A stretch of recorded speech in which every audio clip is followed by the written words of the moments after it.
Je vais faire un POV sur ma femme de ménage. Hello, how are you?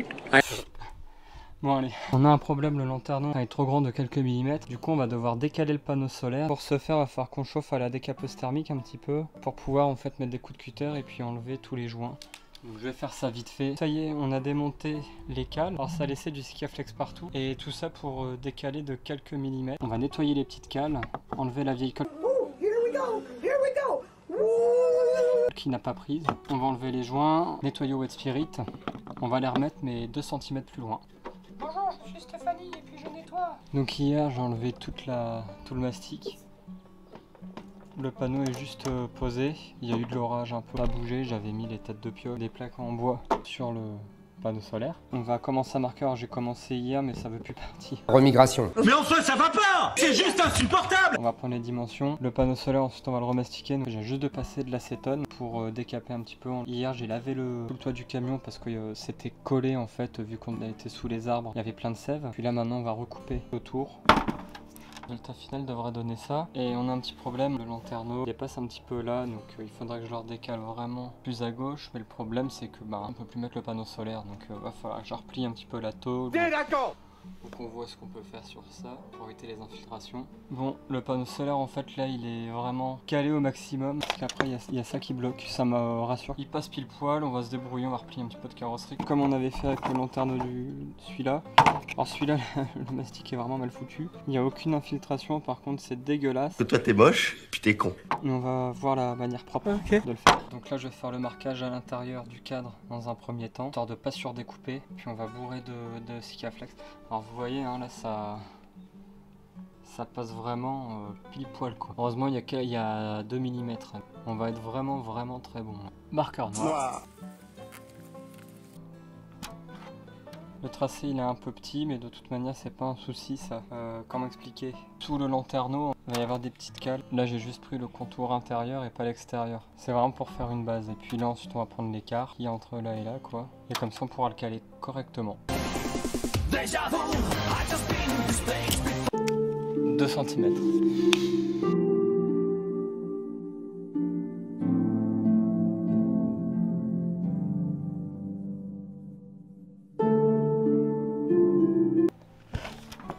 Je m'aperçois que le lanterneau pourra être beaucoup plus droit, il a un petit peu de travers. Donc ce qu'on va faire, c'est pas grave, on va refaire le tracé avec le lanterneau un peu plus droit quoi. Tout en gardant le centimètre de distance entre le plastique et le panneau. Ouais, c'est déjà plus droit. Bon, ce qu'on va faire, on va percer, on va couper une première partie et puis voilà.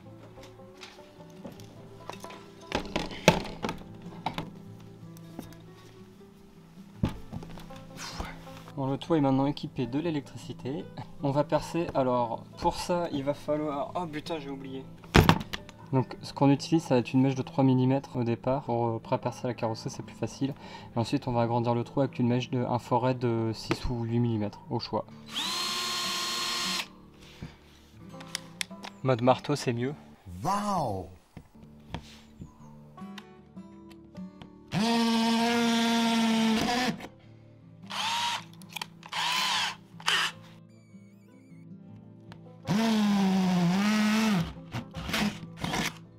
Le toit est percé, on ne peut plus revenir en arrière. Là on fait ce trou pour pouvoir passer la petite mèche de la scie sauteuse.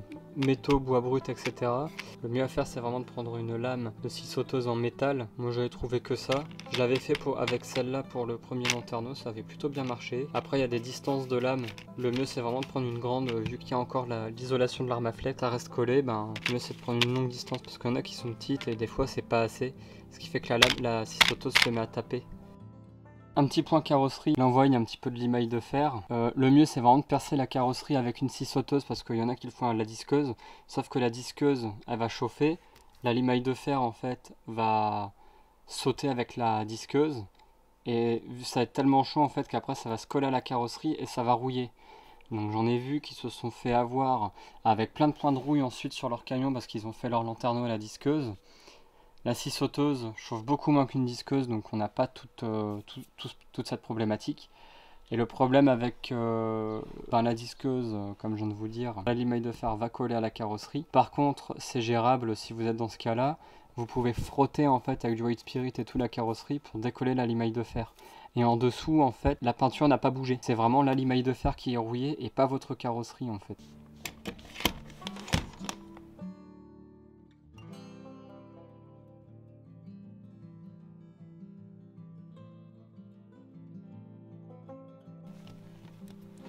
Le retour en arrière n'est plus possible.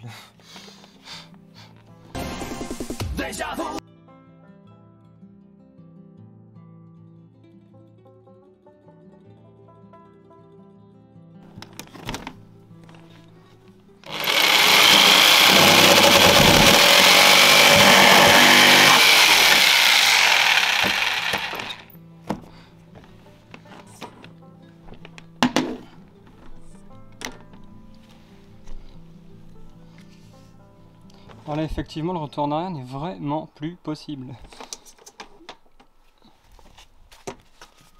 Voilà, lanterneau fait.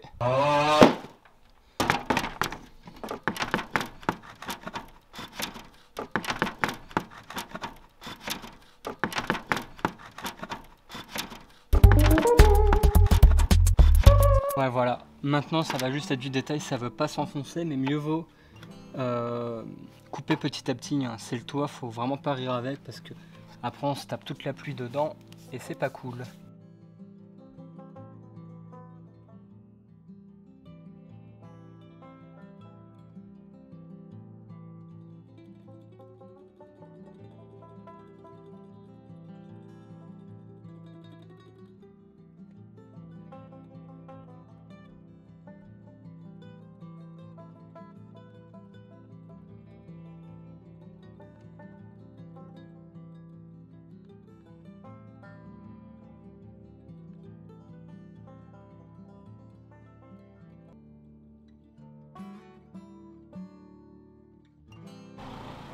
Là, le lanterneau il est quasiment prêt et ce qui va gêner, comme je vous disais tout à l'heure, c'est tous ces petits picots à retravailler, donc il va falloir prendre 2 cm en plus. Là, le lanterneau passe bien. Maintenant, on a la problématique, comme avec celui-ci, on va devoir retravailler un peu la carrosserie parce que là, c'est égal.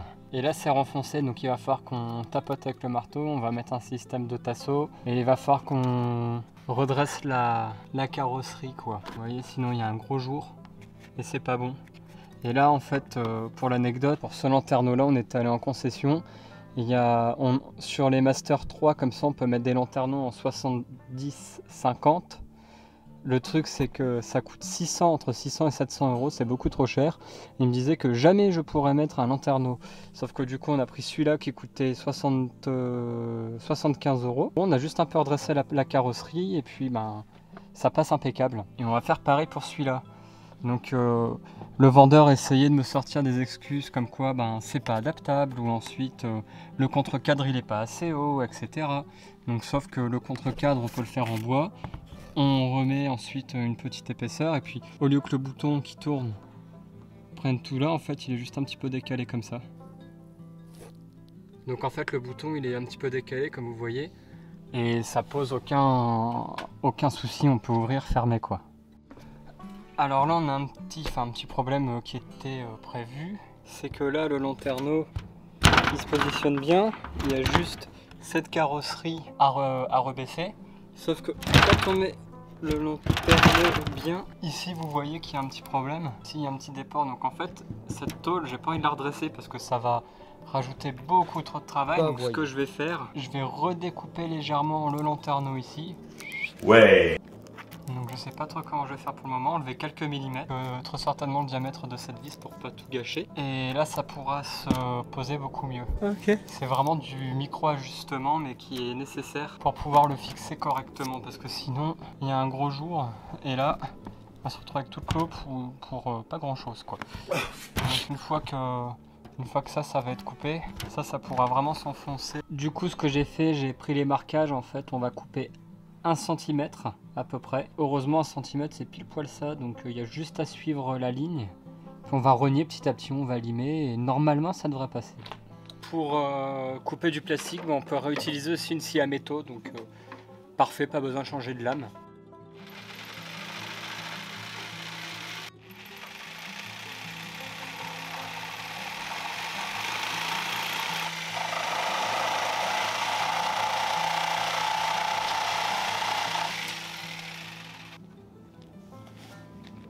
Bon alors là, opération un peu délicate.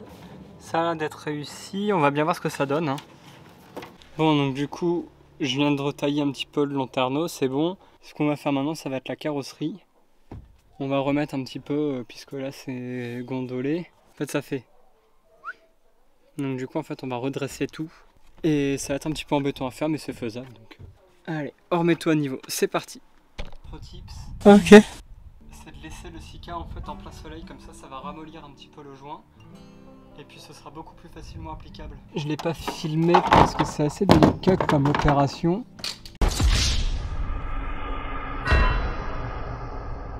Et bref, c'est un peu délicat comme opération, donc en gros là la problématique c'est que là ça rentre bien, c'est bien plat, c'est bon. Et là en fait il va falloir relever un peu, et ici pareil, relever un petit peu.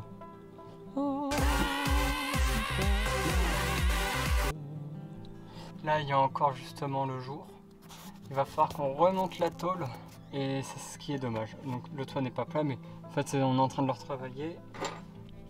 On prend une pince et puis on relève comme une boîte comme ça, tac tac tac. On voit que c'est mieux, il y a moins de jours, juste le fait de l'avoir relevé. Et comme ça on va pouvoir vraiment bien appliquer le mastic partout. Je vais faire ici aussi.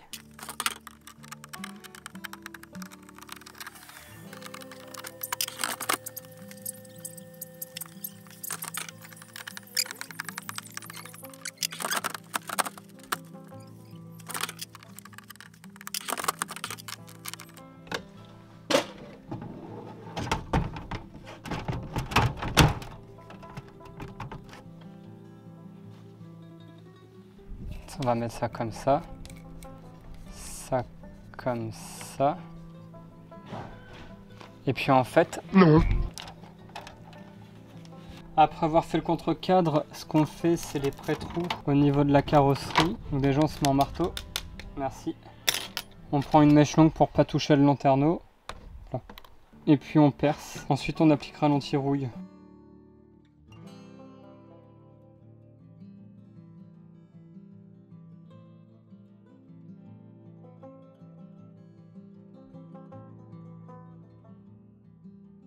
Je vais faire la suite ici. Je vais décaler le panneau solaire, mais vu que l'appareil photo me gêne, parce qu'il n'y a pas beaucoup de surface, je suis juste assis là, au bord du vide, vu qu'on n'a pas d'échelle, je préfère virer la cam. Je viens de percer, et ce qu'on va faire, on va nettoyer au White Spirit, et puis ensuite on va mettre de l'anti-rouille sur tous les bords. Je viens d'appliquer le White Spirit, et puis là je vais remettre l'anti-rouille. Et ce que j'ai pris du coup c'est ça. L'anti-rouille incolore.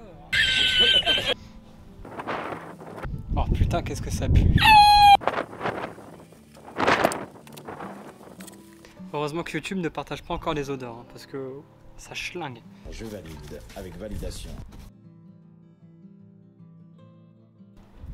Bon, le problème là, c'est qu'en fait, on est parti pour 12 heures de séchage. Sauf qu'en fait, il va pas tarder à pleuvoir, donc on va quand même mettre dessus. On va laisser sécher au moins 1 heure, histoire de, pour se donner bonne conscience. Puis après on va placer le lanterneau parce que il faut aussi refixer le panneau solaire parce qu'on part dans quelques jours. Genre quoi? 2 jours. Donc faut se dépêcher. Alors là ce qu'on va poser maintenant c'est le Sikaflex. Donc à l'intérieur je vais mettre du 11FC qu'on trouve dans les bricots dépôt et le 591 UV qu'on trouve sur Amazon. Alors le 11FC il est pas très cher. C'est avec ça qu'on a collé les vitres latérales, ça tient plutôt bien. Le truc c'est que vu qu'il y a des petits jours et compagnie sur la carrosserie, on va mettre celui-là à l'intérieur pour bourrer le lanterneau à fond et rajouter à l'extérieur le 521 quoi. Voilà, donc l'idée c'est d'utiliser vraiment les 2 tubes pour combler tous les trous, puisqu'on ne veut pas mettre de mousse expansive. Alors un petit détail, quand il y a un gros soleil comme ça, on va attendre avant de mettre le mastic, parce que le camion tape et c'est une fournaise au-dessus. Hier je me suis à moitié brûlé les mains, donc j'attends, je profite qu'il y ait quelques nuages pour le mettre quoi, puisque là aujourd'hui on est sur un temps un petit peu nuageux, il y a des éclaircies, mais sauf que les éclaircies pardonnent pas et c'est impossible d'aller sur le toit du camion. Alors le mieux pour le Sika, ça va être de couper en biais à 45 degrés. Donc comme ça, moi je coupe un peu plus gros parce que je veux vraiment remplir de colle.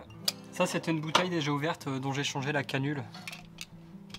On va faire toutes les rainures dedans à l'intérieur.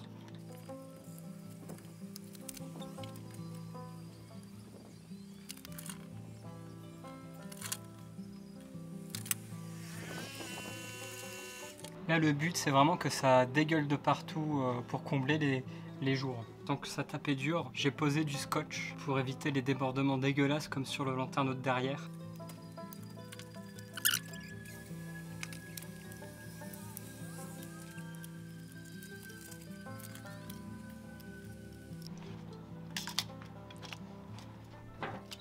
Alors là l'important c'est de faire des joints propres. Là c'est fait exprès, ça va s'étaler. On va quand même en mettre le plus possible. Si on va faire dégueuler, on s'en fiche. Mais on va moins faire dégueuler quand même. L'important là c'est que la colle prenne bien partout. Et il faut essayer de faire des traits continus.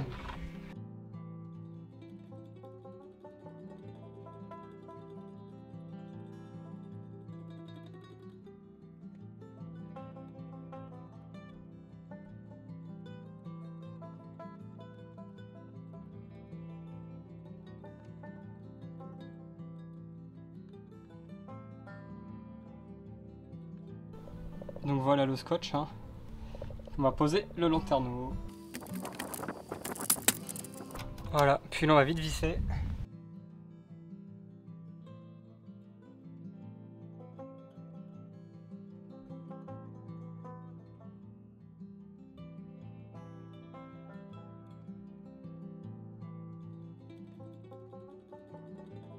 Bon là on se retrouve, on est le lendemain, la caméra est tombée en rate de batterie, donc du coup j'ai fini quand même parce que l'orage arrivait. Comme vous voyez, il a pas mal plu.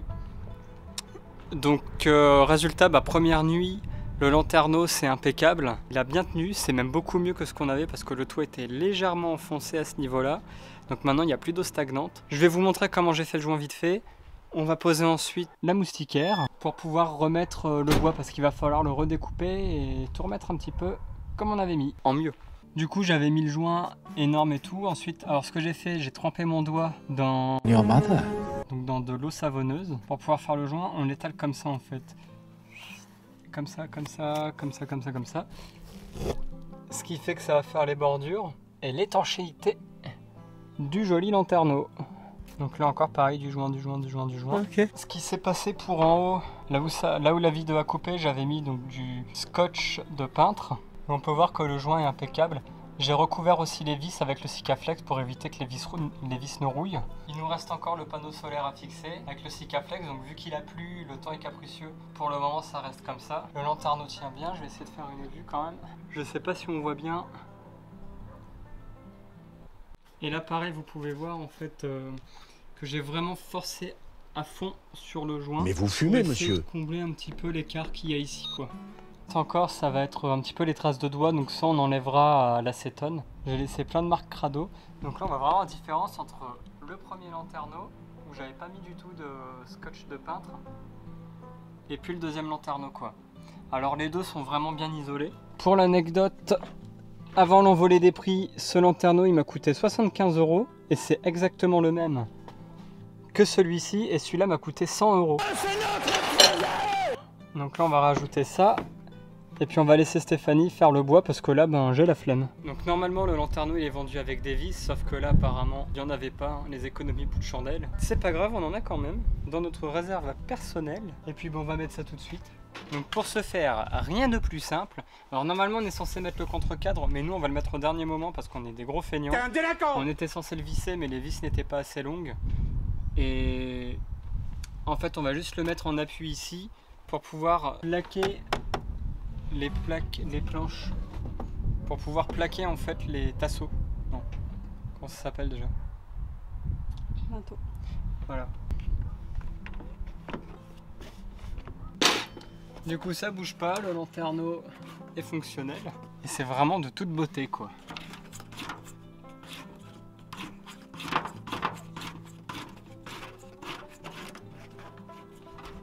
Voilà. Donc là maintenant ce que Stéphanie va faire, c'est prendre les mesures parce qu'il va falloir remettre les linteaux. Il va falloir recouper un joli cadre. Et je suis même pas sûr qu'il y ait besoin de contre-cadre puisque les linteaux ont l'air d'être assez à niveau. On verra bien de toute manière. On a peut-être un problème parce que j'ai mis deux vis longues, ce qui fait que ça va dépasser. Donc ce qu'on va faire, c'est qu'on va les limer. J'ai pas eu le choix parce qu'en fait la carrosserie, vu qu'elle est un petit peu ondulée, en fait j'ai dû un peu forcer. Ça a remis tout d'aplomb. Ce que j'ai fait pour boucher les trous aussi les jours, j'ai bourré de Sikaflex. C'est super efficace, c'est ce qu'on a fait aussi sur le lanterneau à l'arrière. Donc les concessionnaires de camping-car dire que quand il y a des petites ondulations, arrêtez de bullshiter les gens pour vendre vos lanterneaux à 1000 balles. Parce qu'on peut très bien s'en accommoder. Nous ça va faire 6 mois qu'on a celui à l'arrière, pas une fuite. Et on a dû retordre un petit peu la carrosserie, mais c'est rien, au bout d'un moment on s'adapte. Hein. Donc au lieu d'un lanterneau à 600 balles au final, on se retrouve avec 175 € pour 2 lanterneaux, un à l'arrière, un à l'avant. On a toute la luminosité qu'il nous faut pour un L2H2. Les lanterneaux c'est adaptable. Donc venir dire, nous on nous a bullshité en disant que il nous fallait vraiment un lanterneau à 600 €, un 50 x 70. Tout ça pourquoi? Parce qu'il y avait les ondulations, puis voilà. Non, en fait, c'est juste une simplicité pour le fabricant ou pour le camping-cariste qui va vous poser le lanterneau si vous le faites chez un concessionnaire. Juste, il n'a pas à se faire chier. Il y a déjà le bord qui est un petit peu recourbé, voilà. Sauf que nous, vu qu'on n'a pas trop de thunes à mettre dans des lanterneaux, on préfère en fait replier la carrosserie, la remodeler à notre manière, la redécouper, poser le lanterneau, et c'est beaucoup plus simple comme ça et tout aussi fonctionnel pour 10 fois moins cher en fait, littéralement 10 fois moins cher. On a remis tous les latons en place, on a redécoupé. Ici ce qu'on va faire pour combler, on n'a pas mis de contre-cadre au final parce que la flemme. Le premier au début on n'en avait pas mis non plus et on l'a mis qu'après, histoire de réégaler, mais sauf que celui-là, on va mettre de la corde de bateau autour et puis on va faire les finitions. C'est ce qu'on devait faire il y a longtemps, mais on attendait de faire le deuxième lanterneau avant. Donc ce qui fait qu'il y aura de la corde de finition ici, ici, ici, ici. On va pas faire ça de suite. Maintenant ce qu'on va faire, c'est recoller le panneau solaire et puis on va être bon. Pile avant d'avoir mis le ferreux, je viens de remettre du Russell un peu partout parce que les parties où j'ai décollé le Sikaflex du panneau solaire, j'ai un petit peu rayé la carrosserie. Et je me suis retrouvé avec le super exemple justement de la limaille qui rouille. Et donc en fait ce que j'ai fait pour le moment, c'est de faire partir la limaille de fer et on balaye un petit peu avec un tissu, on repasse un coup de White Spirit en fait et puis il n'y a rien. Donc sur la carrosserie impeccable, sauf que il y a une partie où j'avais sauté la peinture du camion, où il y a eu de la limaille de fer qui a rouillé et qui a passé un petit peu la rouille sur le camion. Donc là en fait ce que je vais faire, ça va être gratter. Pour cette année ça va aller parce que la carrosserie d'un Renault Master c'est super solide, donc il n'y a pas de souci à se faire pour le moment. Mais on prévoit de travailler la carrosserie sur une prochaine vidéo. Le truc maintenant c'est que en prévention j'ai quand même nettoyé et repassé de l'anti-rouille en espérant que ça n'évolue pas. On verra bien plus tard.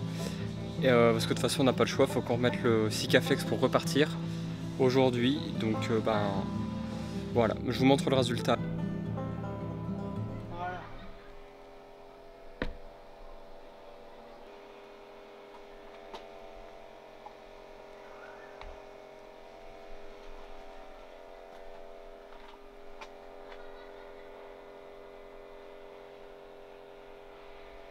J'espère du coup que la vidéo vous aura plu et puis impeccable.